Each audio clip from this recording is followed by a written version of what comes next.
안녕하세요. 오늘은 정말이지 한 편의 대하 드라마 같은 가족 상동 이야기를 아주 깊게 한번 파고 들어가 볼까 합니다. 네, 정말 드라마틱하죠. 무려 20년 만에 다시 만나는 형제, 바로 창세기 33장의 야곱과 에서 이야기입니다. 맞습니다. 보내주신 자료가 바로 이 창세기 33장 본문인데요. 이 짧은 기록 안에 숨겨진 그 엄청난 긴장감, 또 심리전, 그렇죠. 그리고 아주 묘묘한 감정의 줄다리기를 함께 따라가 보려고 해요. 네. 오늘의 핵심 질문은 이거예요. 이 재회, 과연 진정한 화해의 완성일까? 아니면 어쩌면 위태로운 평화의 시작이었을까? 아주 중요한 질문이네요. 이 질문을 딱 품고 한번 제대로 분석해 보겠습니다. 이 만남이 얼마나 살얼음판 같은 상황이었는지 그 배경부터 짚고 넘어가야 이해가 쉬울 것 같아요. 네, 부탁드립니다. 아시다시피 야곱이 20년 전에 형 에서가 받아야 할 장자의 축복을 가로챘잖아요. 그렇죠. 아버지를 속이고. 네. 그리고 형의 살해 위협을 피해서 그야말로 야반도주를 했거든요.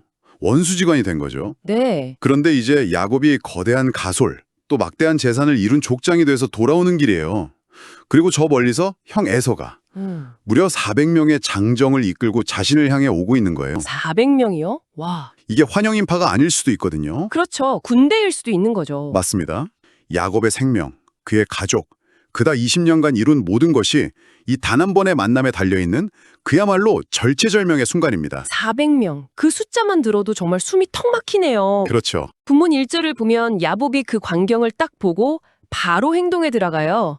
자기 자식들을 레아, 라헬, 그리고 두 여종에게 나누어 맡기는데 여기서부터 야곱의 계산이 시작되는 것 같아요. 그렇죠. 야곱은 절대로 이 상황을 운에 맡기는 사람이 아니에요. 그의 머릿속에는 이미 최악의 시나리오가 그려지고 있었을 겁니다. 만약에 에서가 공격해 온다면? 바로 그 질문이죠. 그 질문에 대한 야곱의 답이 바로 가족들을 배치하는 순서에 그대로 드러납니다. 맞아요. 바로 그 지점, 2절을 보면 그 순서가 솔직히 좀 소름이 돋아요. 네, 그렇죠. 맨 앞에는 여종들과 그들의 자식들, 그 다음엔 레아와 그 자식들, 그리고 가장 안전하다고 생각했을 맨 뒤에 자기가 제일 사랑하는 아내 라헬이랑 아들 요셉을 두거든요. 네. 이걸 어떻게 봐야 할까요? 이게 혹시라도 있을 공격에 대비한 뭐랄까 일종의 인간 방패 같은 그런 냉혹한 전략 아닐까요? 그렇게 볼 여지가 충분하죠. 야곱은 평생을 속고 속이면서 그 생존을 위해 살아온 인물이니까요. 그 생존 본능이 극도로 발휘된 순간으로 볼 수 있어요. 만약에 사태가 벌어지면 덜 사랑하는 가족부터 희생을 시켜서라도 헉. 가장 중요한 핵심 가족, 특히 약속의 후계자라고 생각했을 요셉만은 지키겠다. 이런 아주 현실적이고 어떻게 보면 비정한 계산이 깔려 있는 거죠. 와, 비정한 계산이라는 말이 확 와닿네요. 그런데 또 반전은 이 모든 배치를 마친 뒤에 3절을 보면 야곱은 혼자서 그 가족들보다 맨 앞으로 나아간다는 거예요. 맞아요. 가장 위험한 자리로 자기 자신을 던진 거잖아요. 바로 그 점이 야곱이라는 인물의 복잡성을 보여주는 거예요. 비정한 계산을 하면서도 결국 모든 책임은 자기가 지겠다는 족장으로서의 모습. 그걸 동시에 보여주는 거죠. 그리고 그는 그냥 나아가는 게 아니라 형에게 가까이 가면서 몸을 7번 땅에 굽힙니다. 7번이나요? 네, 이건 단순한 인사가 아니에요. 고대 근동에서 패배한 왕이 승리한 왕에게 혹은 신하가 황제에게 행하는 완전한 항복과 복종의 표시거든요. 나는 당신의 처분에 모든 것을 맡기겠습니다. 이런 메시지군요. 바로 그 무언의 메시지인 셈이죠. 과거의 형을 속이고 아버지까지 속였던 그 교활했던 야곱의 모습은 이제 찾아볼 수가 없네요. 완전히 납작 엎드린 거군요. 네. 극도의 두려움 속에서 나온 치밀한 전략, 그러니까 가족 배치, 그리고 완전한 자기 낮춤, 7번의 철, 이 외교수를 총동원해서 다가오는 위협을 어떻게든 막아보려는 야곱의 필사적인 몸부림이라고 할 수 있습니다. 그렇게 심장에 터질 듯한 긴장감 속에서 4절에 정말 영화 같은 반전이 일어나잖아요. 네, 정말 그렇죠. 야곱의 모든 계산과 두려움이 무색하게 에서가 달려와서 그를 끌어안고 네. 목을 어긋맞춰 입을 맞추고 둘이 함께 소리내어 우는 장면은 와, 정말 압권이에요. 모든 긴장이 눈물과 함께 그냥 녹아내리는 느낌이죠. 맞아요. 이 장면은 우리에게 아주 중요한 질문을 던져요. 에서의 용서는 대체 어디서 온 걸까? 그러게요. 그 순간의 충동적인 감정이었을까요? 아니면 20년이라는 긴 세월이 정말로 그의 분노를 씻어준 걸까요? 본문은 에서의 속마음을 전혀 설명해주지 않아요. 그래서 우리는 그의 행동 그 자체에 더 집중하게 되죠. 그는 400명을 이끌고 왔지만 복수가 아닌 용서를 선택했어요. 어쩌면 20년 만에 본 동생이 자기 앞에서 7번이나 땅에 엎드려서 비는 모습을 보고 마음이 흔들렸을 수도 있겠네요. 충분히 가능한 해석입니다. 그 어떤 복수보다 더 큰 복수가 되었을 수도 있고요. 네, 그럴 수도 있죠. 이 감격적인 포옹 후에 에서가 야곱의 가족들을 보면서 묻죠. 너와 함께한 이들은 누구냐? 아, 네. 이때 야곱의 대답이 또 의미심장해요.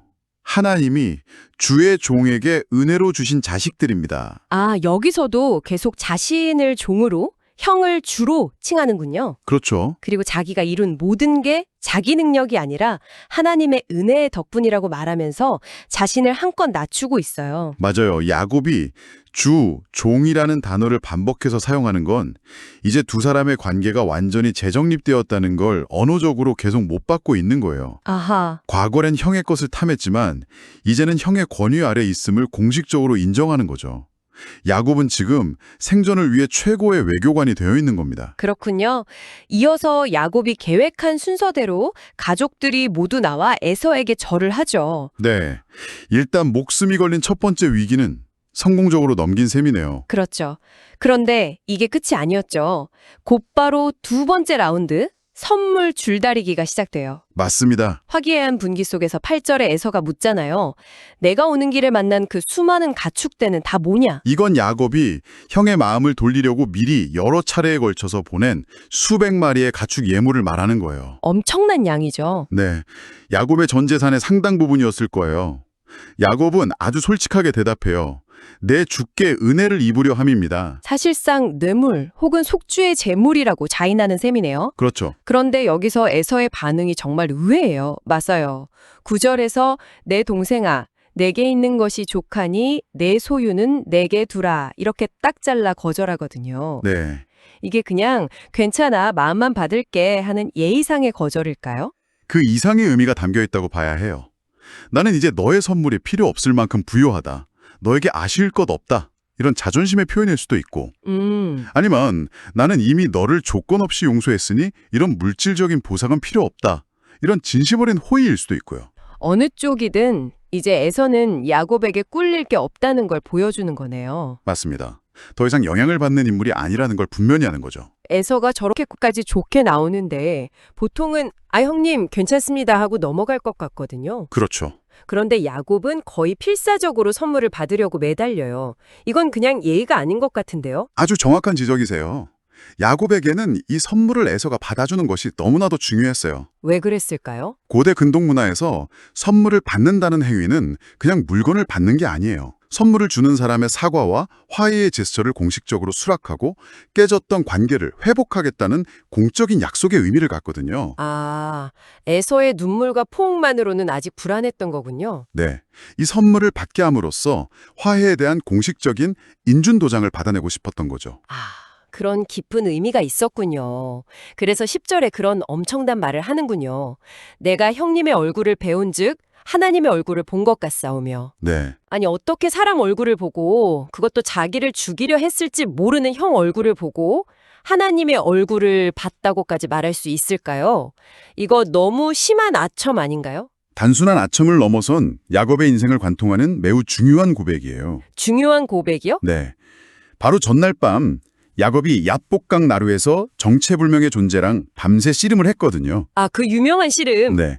그리고 그 존재의 얼굴을 보고도 살아남은 경험을 두고 내가 하나님의 얼굴을 대면하여 보았으나 내 생명이 보존되었다고 말했어요. 거기서 죽음의 공포를 이겨내고 이스라엘이라는 새 이름을 얻었죠. 잠깐만요. 그럼 지금 야곱은 형의 얼굴에서 어젯밤 자신을 죽일 수도 있었지만 결국 살려주고 축복해준 그 하나님의 얼굴을 겹쳐보고 있다는 건가요? 바로 그거예요. 죽음의 위협을 예상하고 갔는데 거기서 생명을 주는 용서와 은혜를 경험한 거죠. 형의 용서를 신적인 차원의 용서와 동일시하는 야곱이 할 수 있는 최고의 찬사이자 가장 강력한 설득의 논리였던 셈입니다. 와, 결국 11절에서 야곱이 계속 강권하자 에서는 마지못해 예물을 받아요. 이로써 두 사람의 화해는 공식적으로 성립된 것처럼 보이네요. 네, 그렇게 보이죠. 정말 치열한 외교 협상이네요. 감정적인 화해와 공식적인 화해까지 다 이루어졌는데 이야기가 여기서 끝나지 않고 더 미묘한 국면으로 흘러가요. 맞습니다. 12절에서 에서가 아주 호의적인 제안을 하잖아요.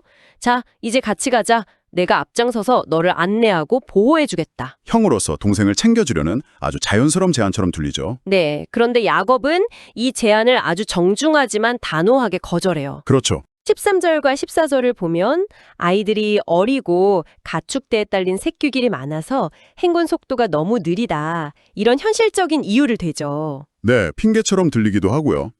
그러면서 형님이 먼저 세일, 그러니까 에서의 거주지로 가시면 자기는 천천히 뒤따라 가겠다고 약속을 해요. 네, 약속을 하죠. 에서는 그 말을 또 순순히 받아들여요. 그러고는 15절에 다시 제안하죠. 그럼 내 부하 몇 명이라도 남겨서 너희 길을 돕게 해주겠다. 정말 순수한 호의로 보이죠. 네. 그런데 야곱은 어찌하여 그렇게까지 하십니까? 형님의 은혜만으로도 족합니다. 라면서 이것마저 사양해요. 네. 겉으로는 겸손한 말이지만 그 속뜻은 형의 어떤 영향력도 받지 않겠다는 것처럼 들리기도 하는데요. 이 부분이 이 이야기 전체에서 가장 해석이 분분하고 흥미로운 지점이에요. 저도 그렇게 생각했어요. 야곱은 왜 형의 호의를 2번이나 거절하고 심지어 나중에 보면 세일로 가겠다는 약속조차 지키지 않았을까? 두 가지 가능성을 깊게 생각해 볼 수 있어요. 네. 첫째는 여전히 형을 100% 신뢰하지 못하는 방어적인 태도예요. 20년 묵은 트라우마. 그렇죠. 눈앞에서는 화해했지만 언제 돌변할지 모른다. 이런 두려움 때문에 일단 안전거리를 확보하려는 거죠. 그럴 수 있겠네요. 한번 배신했던 경험이 있으니 또다시 속이는 걸 수도 있고요. 네. 그리고 두 번째 가능성은 뭔가요? 그게 더 궁금하네요. 이제는 더 이상 형의 보호 아래에 있는 동생 야곱이 아니라 하나님으로부터 이스라엘이라는 새 이름을 받은 독립적인 족장으로서 자신의 길을 가겠다는 의지의 표현일 수 있어요. 형의 영향권인 세일로 들어가는 건 다시 형의 아래로 들어가는 것을 의미할 수 있거든요. 그렇군요. 에서의 호의를 거절하는 것은 형님, 고맙지만 이제 제 인생은 제가 개척하겠습니다. 라는 정중하지만 단호한 독립선언이라는 해석이죠. 와, 그 시각도 아주 설득력이 있네요. 네, 결국 16절과 17절을 보면 두 사람의 행선지가 완전히 갈라지잖아요. 맞아요. 에서는 그날로 자기 집이 있는 세일로 돌아가고 야곱은 약속했던 세일 방향이 아니라 오히려 반대쪽인 숫곳으로 가서 집을 짓고 가축 우리를 만들어요. 잠시 머무는 수준이 아니죠. 네. 그렇죠. 집을 짓는다는 행위는 정착을 의미해요. 그리고 더 나아가 가나안 땅 세겜성에 이르러서는 아예 돈을 주고 땅을 사버립니다. 땅을 산다. 이건 굉장히 중요한 상징적인 행동이에요. 그는 더 이상 아버지 집에 얹혀 살거나 외삼촌 집에서 나그네로 떠돌던 사람이 아니에요. 이제 그는 약속의 땅 가나안의 소유주가 되려는 첫 발을 내딛는 겁니다. 그리고 마지막 20절, 그 땅에 제단을 쌓고 이름을 엘엘로헤 하이스라엘이라고 불러요. 이건 어떤 의미를 가지나요? 엘렐로의 하이스라엘은 하나님, 이스라엘의 하나님이라는 뜻이에요. 이스라엘의 하나님. 네, 이것은 야곱의 신앙 고백이자 그의 새로운 정체성 선언입니다. 야복강에서 얻은 이름 이스라엘을 공식적으로 사용하면서 이제 나 이스라엘은 형 에서에게 속한 사람이 아니라 오직 나의 하나님께 속한 사람이다 라고 선포하는 거죠. 와, 형과의 관계를 정리하고 하나님과의 관계 안에서 자신의 정체성을 확립하며 가나안 땅에서의 새로운 시작을 알리는 뭐랄까 출사표와도 같은 겁니다. 와, 정말 한편의 대서사시네요. 오늘 창세기 33장을 통해 죽음의 공포로 시작해서 눈물의 포옹으로 그리고 치열한 심리전과 외교 협상을 거쳐 결국 각자의 길을 가는 형제의 재회를 따라와 봤습니다. 네, 겉보기엔 완벽한 해피엔딩 같지만 그 속을 들여다보니 미묘한 긴장감과 의도적인 거리두기가 분명히 존재했네요. 이 이야기가 우리에게 시사하는 바가 참 커요. 화해와 용서라는 것이 단순히 미안해, 괜찮아 하는 한 번의 감정적 이벤트로 완성되는 게 아니라는 거죠. 그 감정적인 화해 이후에 두 사람의 관계를 앞으로 어떻게 건강하게 재설정해 나갈 것인가 하는 아주 현실적인 과제가 남는다는 걸 보여주니까요. 그러네요. 야곱은 형에게 세일로 가겠다고 약속했지만 결국 다른 곳으로 갔어요. 청취자께서는 이걸 어떻게 보시나요? 이것이 관계의 안전거리를 확보하기 위한 어쩔 수 없는 거짓말이었을까요? 아니면 마침내 형의 그늘에서 벗어나 자신의 운명을 개척하려는 한 인간의 독립선언이었을까요? 마지막으로 이런 질문을 던져보고 싶어요. 만약 당신이 야곱의 입장이었다면 모든 걸 용서한 듯한 형의 동행 제안을 덥석 받아들였을까요? 아니면 그처럼 조금은 찝찝한 방식으로라도 독립적인 길을 택했을까요? 어쩌면 극적인 화해 이후에 건강한 관계를 오랫동안 유지하기 위해선 때로는 서로의 영역을 존중하는 적절한 거리가 반드시 필요한 건 아닐까요? 수천 년 전 이 이야기가 오늘날 우리의 관계 맺음에도 여전히 깊은 울림을 주는 이유가 바로 여기에 있는 것 같습니다.